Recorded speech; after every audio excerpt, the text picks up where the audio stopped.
All right, welcome back to my channel. Today we're going to do a complete walk around of my 2021 Indian Challenger. This, in my view, is the bagger of the decade, the bagger of the century.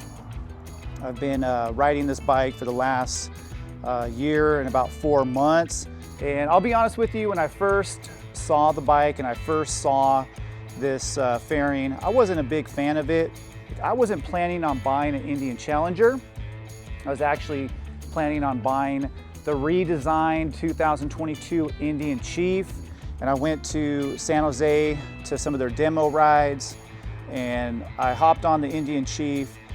I think I was riding the bike that had the 116 Thunderstroke, and I really liked it. It was a great bike, you know, a little smaller than the Indian Chief that I was currently riding.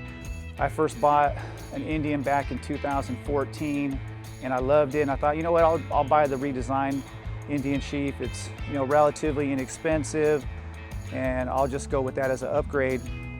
But I jumped on this Indian Challenger, and to be honest with you, probably about a minute into the ride, I knew I was gonna buy this bike. I was actually kind of pissed.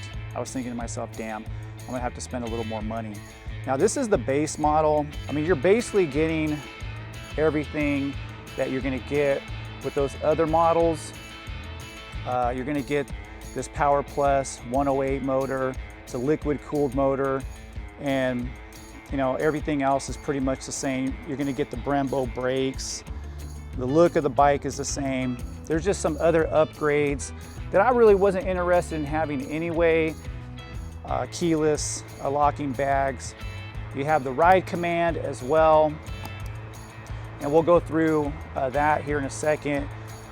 But I wasn't really interested in all those other bells and whistles.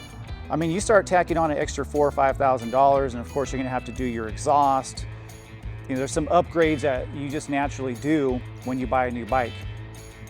And so it just adds up. And so I went with the base model, saved a little bit of money. There is the Smart Lean technology, and I don't have that on this bike. This bike does have 3 ride modes. It has rain, standard, and sport. I always keep it in sport. Put it back here.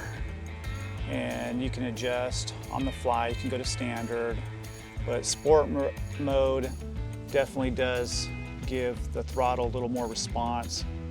And you better hold on, because this bike goes fast, has a lot of power, and I definitely like the sport mode. Here's my heated grips. I can turn them on, turn them off here. So I usually keep it in sport mode. Again, the guys I ride with ride really hard. They ride fast, and I have no trouble keeping up. I mean, this is a big bike. It's a big bagger. Yeah, I don't really have any issues keeping up with anybody, but the sport mode definitely helps a lot. You get great throttle response, and you better hold on. So you can see the compartment here. A lot of space in there. And you can charge your phone, which is pretty cool. The battery tender right there, port. That's pretty cool as well. And I use that in the wintertime if I'm not riding. So I replaced the stock windshield with this Clockworks windshield, which is pretty cool. It's tinted, and I like the look of it. I also added these crash bars right here in the front, and I added them in the back as well. I upgraded the exhaust. These are the tips that I went with, which I'm not a big fan of.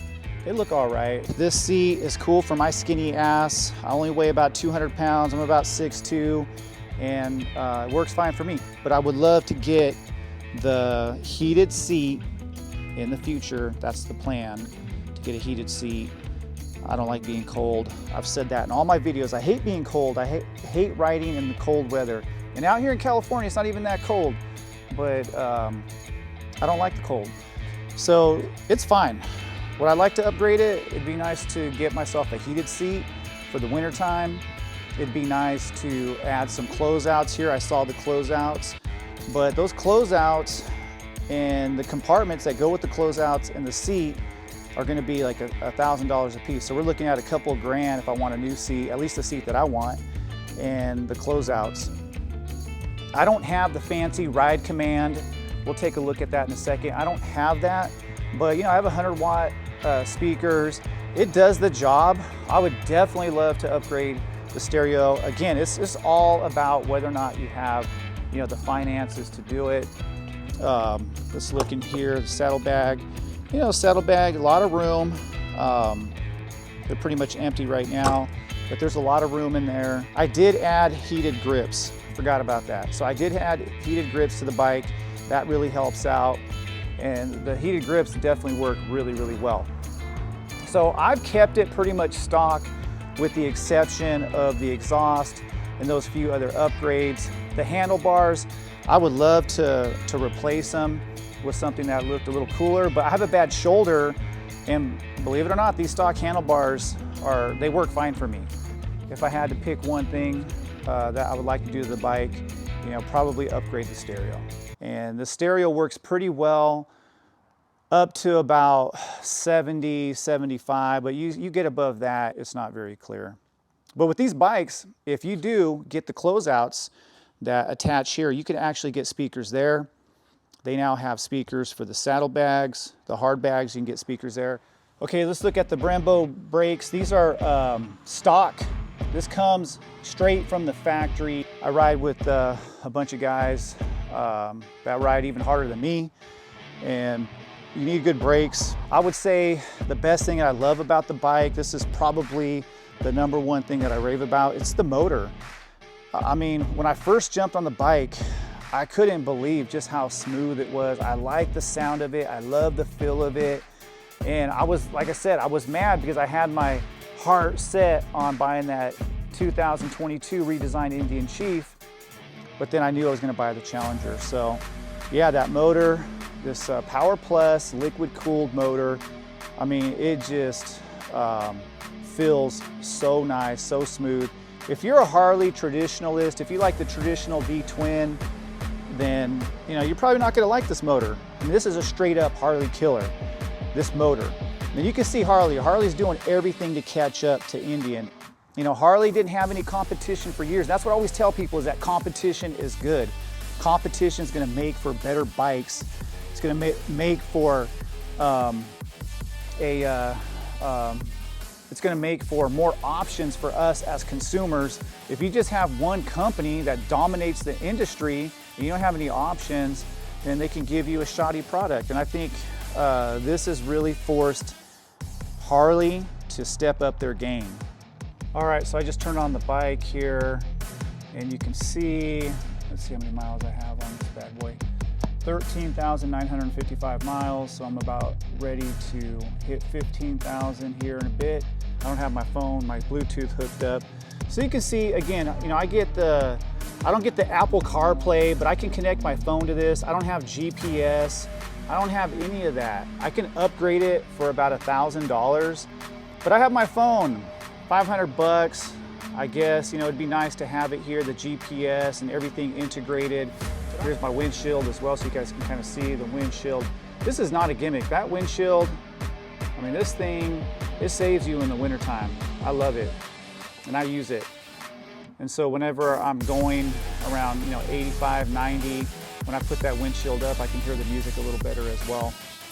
So yeah, this bike is, you know, stock. Like I said, if you want, you can get the Apple CarPlay. You can upgrade to the Ride Command, and it has the fancy GPS and all that stuff, and that's cool. But you know, I can attach my phone to the handlebars, and I get everything that I get with that Ride Command, and that works for me.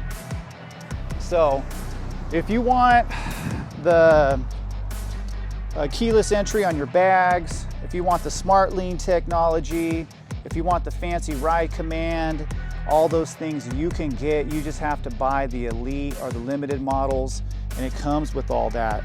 But everything else, those Brembo brakes, that's stock. I'm gonna have this bike paid off probably in about 6, 7, 8 months.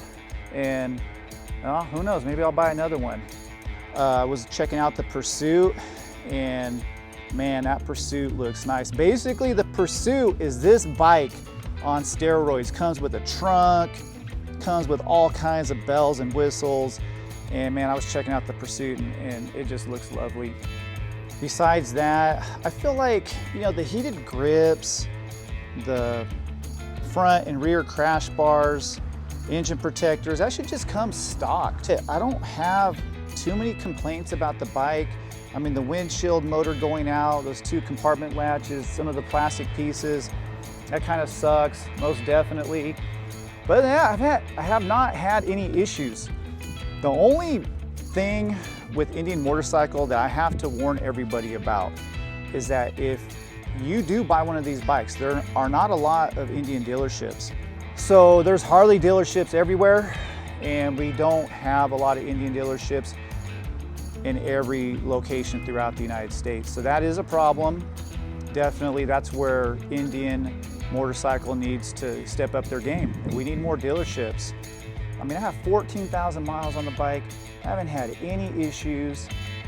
Definitely, I don't like the cost of the maintenance on the bike, but this motor has a lifetime guarantee on it. I mean, a lifetime warranty on this 108 Power Plus, I mean, you can't beat that. Rode this bike all the way up to Washington.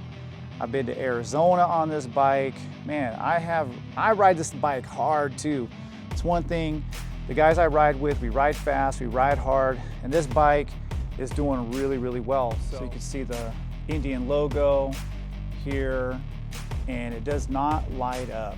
If you buy the limited model, it definitely does light up. And that kind of sucks. They should have just did that to all the models. But I can add that if I want to. I think, you know, it's probably a few $100s. This headlight definitely works really well. Again, I'm on the road a lot, especially at night, and I feel like this headlight is definitely doing the job. It'd be nice maybe to get some additional lights on the bike, some fog lights, maybe that attach to my engine protectors right there. I know that the closeouts that Indian Motorcycle came out with, you can buy those again for about $1,000. They attach to the engine protectors, and you can buy fog lights that attach to the closeouts. And that'd be kind of cool as well as an add-on. But this light definitely does the job.